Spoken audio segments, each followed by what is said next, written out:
that you have mentioned.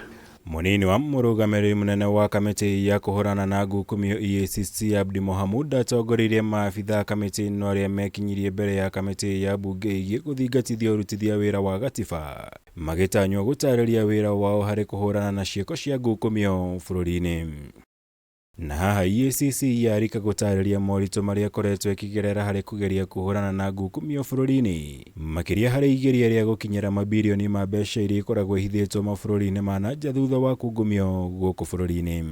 We hear you are recovering and repatriating money that has been recovered from such tax haven areas, and we forever hear, but we never get to hear finally the money is here. So I understand there are issues to do with those mutual legal agreements, so we would want to understand. There is a problem, and it is not only for us as a country.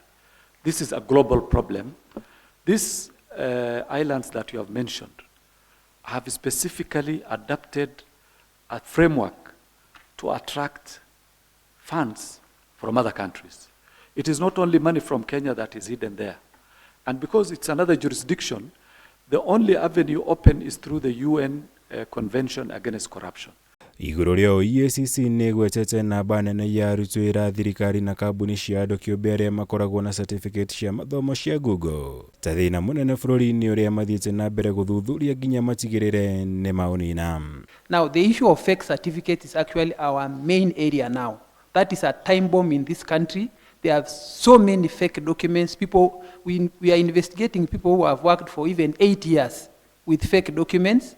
We are making recommendations for them to be charged, and we are also recovering the funds that they have received because it is by false pretenses and by false documentation. This is a very serious issue. It is an issue that has, affected all institutions, including even private, that people are actually faking or forging certificates to get employment. It is widespread. There is no sector which has been spared. Iguru ria maya EACC nĩ hinyĩrĩirie atĩ na wĩyathi wa kũruta wĩra wao hatarĩ kũingĩrĩrwo nĩ mũndũ o wothe kana thirikari, kũrĩa morotire wabici ya mũtabania wa thitango cia mũingĩ DPP kumana na kweherio kwa macira ma GUKUMIO marĩa makinyĩtio igoti-inĩ.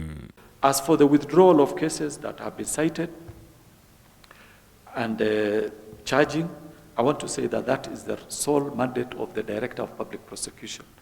Our job is to investigate and hand over the file to the DPP.